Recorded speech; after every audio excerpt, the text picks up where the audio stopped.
Good evening प्यारे बच्चों, आपका स्वागत है हमारे प्यारे से YouTube channel real education class 10th में। मैं आशा करता हूं कि बच्चों आप सभी अच्छे होंगे और अपना पढ़ाई अच्छे से कर रहे होंगे। बच्चों, अगर आप इस चैनल पर नए हैं तो इस चैनल को सब्सक्राइब जरूर कर लें और साथ ही बेल आइकन को ऑल पर सेट कर लें, जिससे कि आने वाली वीडियो का नोटिफिकेशन सबसे पहले आप तक पहुंचे। तो प्यारे बच्चों, हमने पिछली क्लास में पढ़ा था कि जित जित में निरखत हूँ पाठ का फुल स्टोरी वीडियो और ऑब्जेक्टिव क्वेश्चन। मुझे आशा है कि आप सभी अच्छे से जित जित में निरखत हूँ पाठ का फुल स्टोरी वीडियो और ऑब्जेक्टिव क्वेश्चन देख लिए होंगे। बच्चों, अगर आपने जित जित में निरखत हूँ पाठ का फुल स्टोरी वीडियो और ऑब्जेक्टिव क्वेश्चन नहीं देखा है तो लिंक डिस्क्रिप्शन में है, अभी जाकर जरूर से देखें। प्यारे बच्चों, आज हम लोग एक नई क्लास पढ़ेंगे जिसमें जित जित में निरखत हूँ पाठ का सब्जेक्टिव क्वेश्चन कराया जाएगा, जिसमें से कुछ प्रश्न आपके वार्षिक परीक्षा 2025 के एग्जाम बोर्ड में आएगा। बच्चों, अगर आपको ये वीडियो अच्छा लगे तो एक लाइक जरूर करें और साथ में चैनल को सब्सक्राइब करना न भूलें। बच्चों, अब हम अपनी नई क्लास शुरू करते हैं। प्रश्न संख्या 1। बिरजू महाराज कौन कौन से वाद्य बजाते थे? इसका उत्तर है बिरजू महाराज सितार, गिटार, हारमोनियम, बांसुरी इत्यादि वाद्य यंत्र बजाते थे। प्रश्न संख्या 2। किनके साथ नाचते हुए बिरजू महाराज को पहली बार प्रथम पुरस्कार मिला? इसका उत्तर है शंभू महाराज चाचाजी एवं बाबूजी के साथ नाचते हुए बिरजू महाराज को पहली बार प्रथम पुरस्कार मिला। प्रश्न संख्या 3। लखनऊ और रामपुर से बिरजू महाराज का क्या संबंध है? इसका उत्तर है बिरजू महाराज का जन्म लखनऊ में हुआ था। रामपुर में महाराज जी का अत्यधिक समय व्यतीत हुआ था एवं वहां विकास का सुअवसर मिला था। प्रश्न संख्या 4। नृत्य की शिक्षा के लिए पहले फल बिरजू महाराज किस संस्था से जुड़े और वहां किनके संपर्क में आए? इसका उत्तर है नृत्य की शिक्षा के लिए पहले फल बिरजू महाराज जी दिल्ली में हिंदुस्तानी डांस म्यूजिक सजुई और वहां निर्मला जी जोशी के संपर्क में आए। प्रश्न संख्या 5।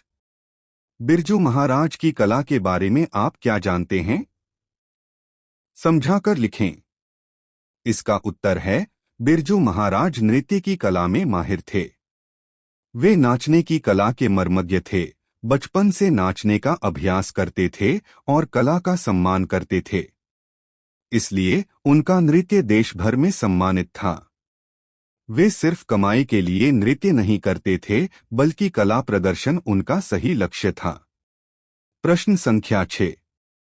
कलकत्ते के दर्शकों की प्रशंसा का बिरजू महाराज के नर्तक जीवन पर क्या प्रभाव पड़ा? इसका उत्तर है कलकत्ते के एक कॉन्फ्रेंस में महाराज जी नाचे।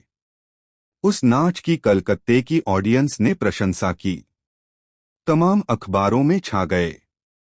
वहां से इनके जीवन में एक मोड़ आया। उस समय से निरंतर आगे बढ़ते गए। प्रश्न संख्या 7।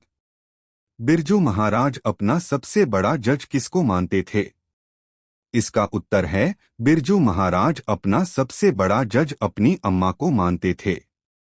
जब वे नाचते थे और अम्मा देखती थी, तब वे अम्मा से अपनी कमी या अच्छाई के बारे में पूछा करते थे।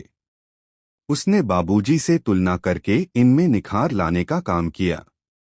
प्रश्न संख्या 8। संगीत भारती में बिरजू महाराज की दिनचर्या क्या थी? इसका उत्तर है संगीत भारती में प्रारंभ में 250 रु शून्य मिलते थे। उस समय दरियागंज में रहते थे। वहां से प्रत्येक दिन 5 या 9 नंबर का बस पकड़कर संगीत भारती पहुंचते थे। संगीत भारती में इन्हें प्रदर्शन का अवसर कम मिलता था। अंततः दुखी होकर नौकरी छोड़ दी। प्रश्न संख्या 9। अपने विवाह के बारे में बिरजू महाराज क्या बताते हैं? इसका उत्तर है बिरजू महाराज की शादी 18 साल की उम्र में हुई थी। उस समय विवाह करना महाराज अपनी गलती मानते हैं। लेकिन बाबूजी की मृत्यु के बाद मां घबराकर जल्दी में शादी कर दी। शादी को नुकसानदेह मानते हैं। विवाह की वजह से नौकरी करते रहे। प्रश्न संख्या 10। बिरजू महाराज के गुरु कौन थे? उनका संक्षिप्त परिचय दें। इसका उत्तर है बिरजू महाराज के गुरु उनके बाबूजी थे। वे अच्छे स्वभाव के थे। वे अपने दुख को व्यक्त नहीं करते थे। उन्हें कला से बेहद प्रेम था। जब बिरजू महाराज 9.5 साल के थे, उसी समय बाबूजी की मृत्यु हो गई। महाराज को तालीम बाबूजी ने ही दिया। प्रश्न संख्या 11। शंभू महाराज के साथ बिरजू महाराज के संबंध पर प्रकाश डालिए। इसका उत्तर है शंभू महाराज के साथ बिरजू महाराज बचपन में नाचा करते थे। आगे भारतीय कला केंद्र में उनका सान्निध्य मिला। शंभू महाराज के साथ सहायक रहकर कला के क्षेत्र में विकास किया। शंभू महाराज उनके चाचा थे। बचपन से महाराज को उनका मार्गदर्शन मिला। प्रश्न संख्या 12। रामपुर के नवाब की नौकरी छूटने पर हनुमान जी को प्रसाद क्यों चढ़ाया? इसका उत्तर है रामपुर के नवाब की नौकरी छूटने पर हनुमान जी को प्रसाद चढ़ाया क्योंकि महाराज जी 6 साल की उम्र में नवाब साहब के यहाँ नाचते थे। अम्मा परेशान थी। बाबूजी नौकरी छूटने के लिए हनुमान जी का प्रसाद मांगते थे। नौकरी से जान छूटी इसलिए हनुमान जी को प्रसाद चढ़ाया गया। प्रश्न संख्या 13। बिरजू महाराज की अपने शार्गिदों के बारे में क्या राय है? इसका उत्तर है बिरजू महाराज अपने शिष्या रश्मि वाजपेयी को भी अपना शार्गिद बताते हैं। वे उन्हें शाश्वती कहते हैं। इसके साथ ही वेरोनिक, फिलिप, मैकलीन, टॉक, तीरथ प्रताप, प्रदीप, दुर्गा इत्यादि को प्रमुख शार्गिद बताए हैं। वे लोग तरक्की कर रहे हैं, प्रगतिशील बने हुए हैं, इसकी भी चर्चा किए हैं। प्रश्न संख्या 14। बिरजू महाराज के जीवन में सबसे दुखद समय कब आया? उससे संबंधित प्रसंग का वर्णन कीजिए। इसका उत्तर है जब महाराज जी के बाबूजी की मृत्यु हुई तब उनके लिए बहुत दुखदायी समय व्यतीत हुआ। घर में इतना भी पैसा नहीं था कि दसवां किया जा सके। इन्होंने 10 दिन के अंदर 2 प्रोग्राम किए। उन 2 प्रोग्राम से 500 रु इकट्ठे हुए तब 10वां और 13 की गई। ऐसी हालत में नाचना एवं पैसा इकट्ठा करना महाराज जी के जीवन में दुखद समय आया। प्रश्न संख्या 15। पुराने और आज के नर्तकों के बीच बिरजू महाराज क्या फर्क पाते हैं? इसका उत्तर है पुराने नर्तक कला प्रदर्शन करते थे। कला प्रदर्शन शौक था। साधन के अभाव में भी उत्साह होता था।